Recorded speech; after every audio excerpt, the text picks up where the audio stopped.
በስመ አብ ወወልድ ወመንፈስ ቅዱስ አሐዱ አምላክ አሜን። በአብ ስም አሚንና አብ ወላዲልና በወልድ ስም አሚንና ወልድ ተወላዲልና መንፈስ ቅዱስ ስም አሚንና መንፈስ ቅዱስ ሰራጺልና ምንም እኳ ብስም ብግብሪ በአካል ሰለስተን ተበልና ባህሪ ስልጣን ፈቃድ መለኮት በጋዛዛ ዓለም ዚያን በመሕላፋን ሓደ አምላኽ ኢልና እናምን ብናየደና ቅዱሳን ድንግል ማርያም አማላድነት ብናይ ቅዱሳን ተረዳነት አቦታተይ ካህናት አቂኑ ታቦት እትቀሙ ሕዋተይ ዲያቆናት ላይካ ነብስጢር ዝኾንኩም ጎይታናን መድሓናን ኢየሱስ ክርስቶስ ደሞ አብዚ ዝዓደገና ካብ ዝነኣስኩም ክሳብ ዝዓበኹም ከመይ መጺኹም ከመይ ኣለኹም እሺ እግዚአብሔር አምላኽና ዝኸበረን ዝተመስገነ ይኹን ደጊመ ዝኸበረን ዝተመስገነ ይኹን እሺ እምበር እግዚአብሔር አምላኽና ካብ ዓመት ናብ ዓመት ካብ ወርሒ ናብ ወርሒ ካብ ዕለት ናብ ዕለት ካብ ደቂቕ እውን ናብ ደቂቕ ስለ ዘብፅሐና ዝኸበረን ዝተመስገነ ይኹን እሺ እምበር እንቋዕ ጽሕና ናብ ክቡር መስቀል በዚ ሎም መዓልቲ ናብ ቅዳሴ ቤቱ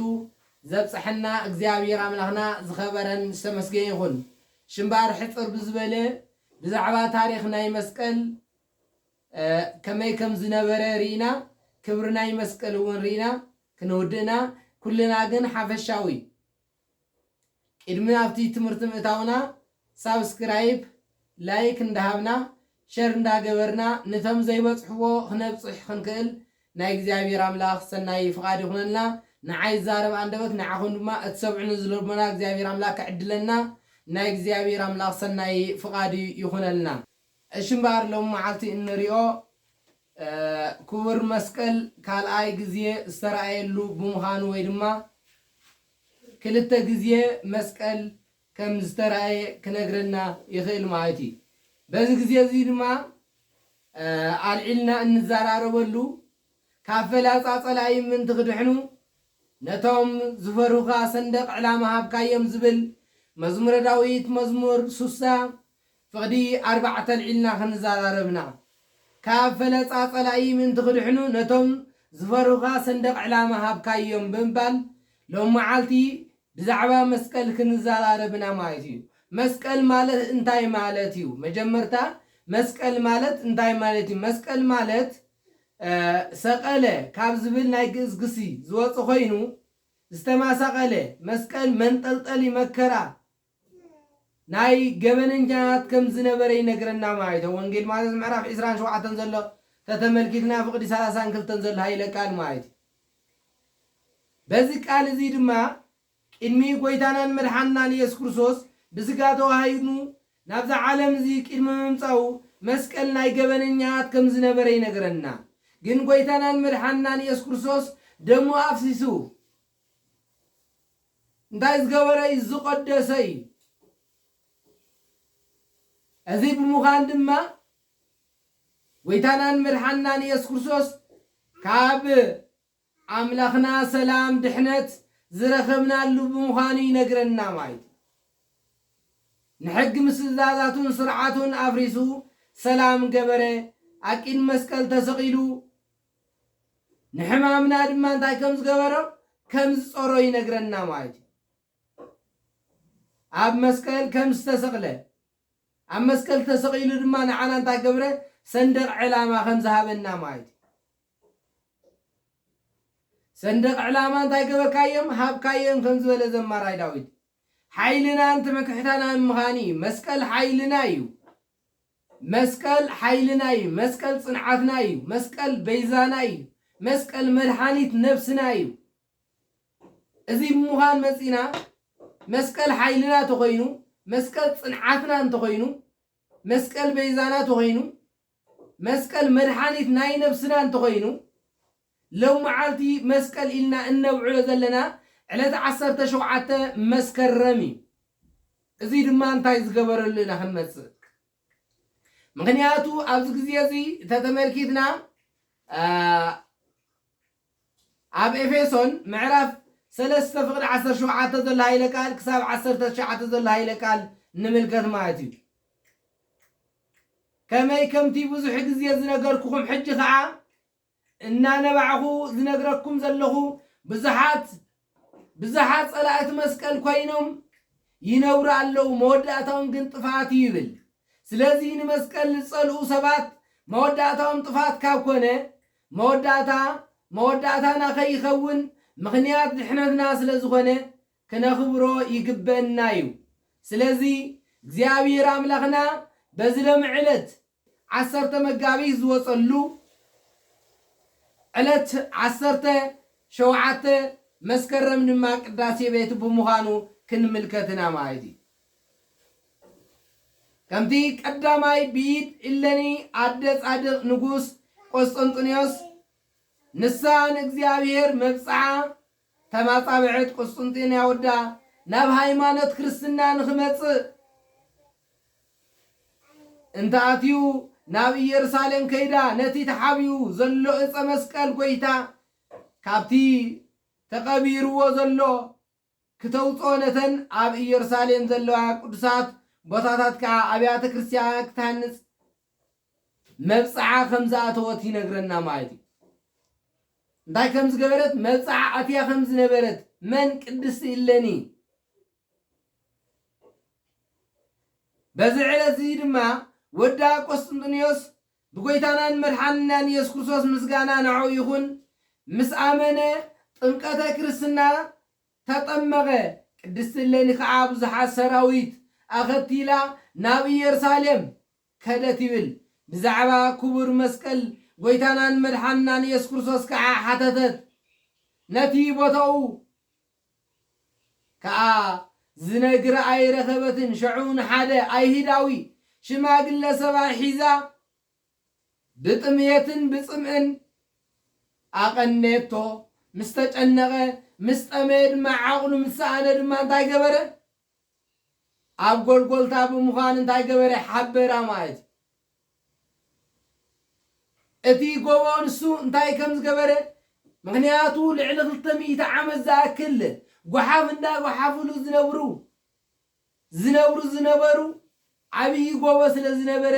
አየናይ ጎቦ ምዃኑ አይፈለጠቶን አበይ ከም ዘሎ አይፈለጠቶን ጥራይ አካባቢ ጎልጎልታ ብምዃንያ ኣብ ጎልጎልታ ኸይዳ ግን እዚ ምስበላ ንሳ ድማ ኸደት ኣብቲ ግዜ ንሱ ድማ 3 እምባራት ነበረ ካብቲ እምባ ንሱ ድማ ሰገደት ኢስ ከም ዝበለ እንታይ ገበረት ሓዊ ኣትኪኻ እንታይ ገበረት ትኪ ናብቲ ንሱ ናይ ጎይታናን መድሓንናን ኢየሱስ ክርስቶስ መስቀል ዘለዎ አመልከተሉ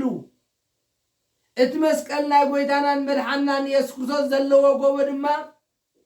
ሃያ ፈሓርዎ ብምባል ቅድስት እሌኒ ነቲ ጎቦ ንሱ ፈሓረቶ በዚ ድማ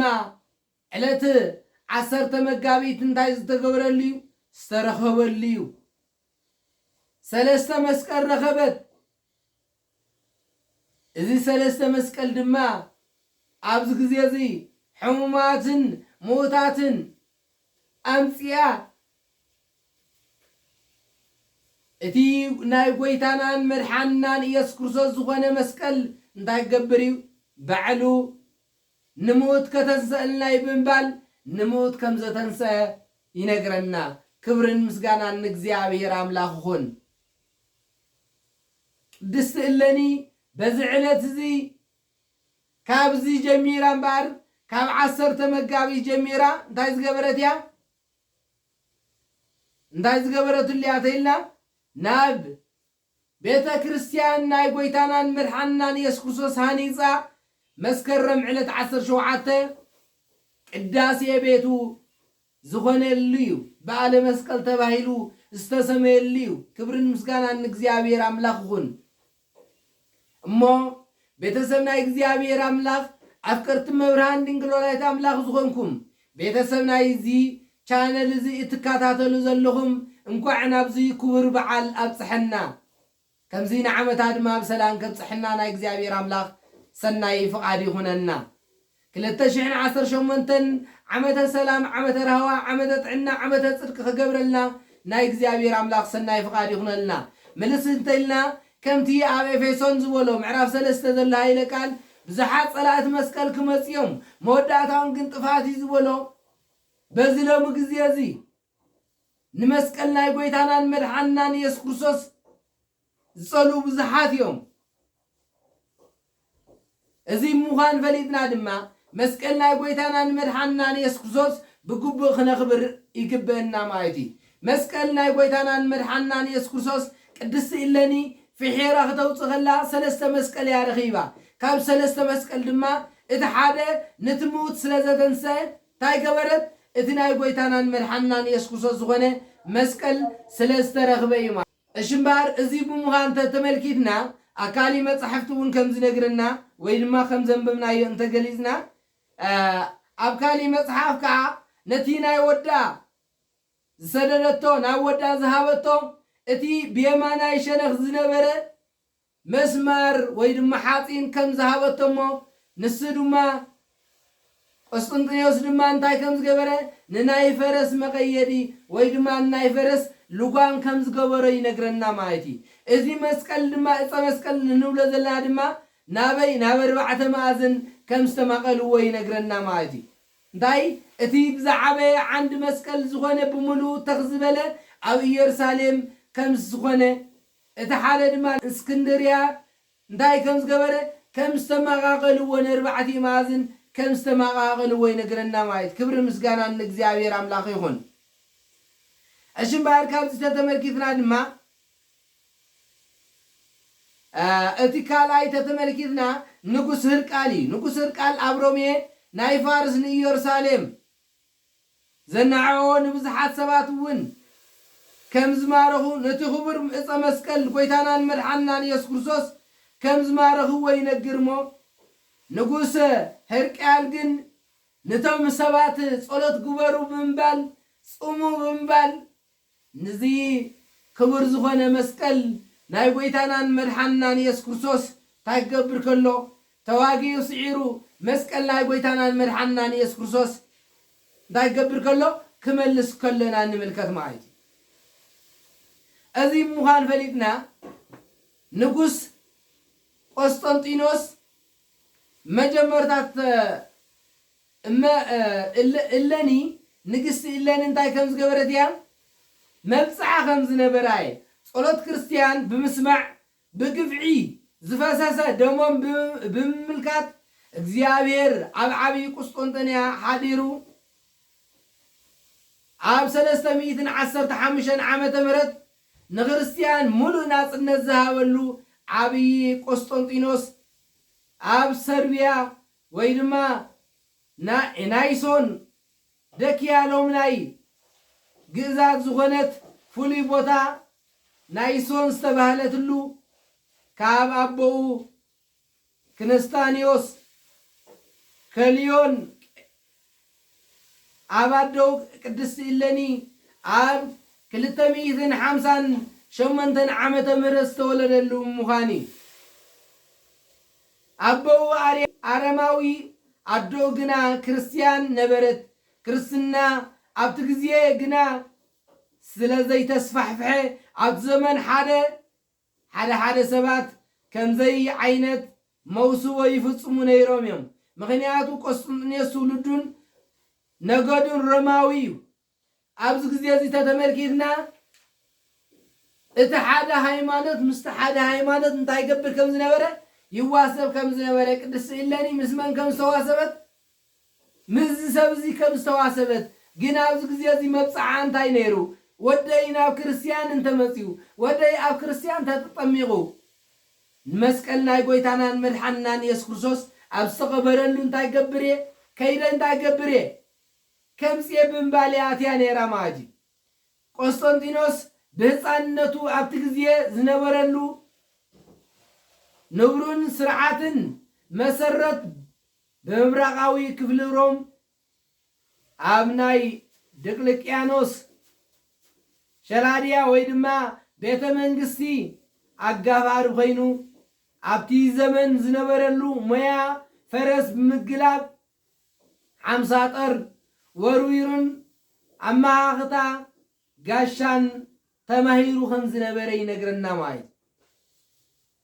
أذي بمهان ما أول حكم بت بسلسة عامشان عمت مرد كام مبراق دقلقيانوس كاب معراب غلاريوس سلطانة من كلاكو خلو كناستيوس نودو قسطنطينيوس نام مبراق طويعو أمسيو ردات قبرو ቆስጠንጢኖስ እውን ናይ ኣቦኡ ተሓጋጋዚ ኮይኑ ንእሽተይ ብምጽናሓ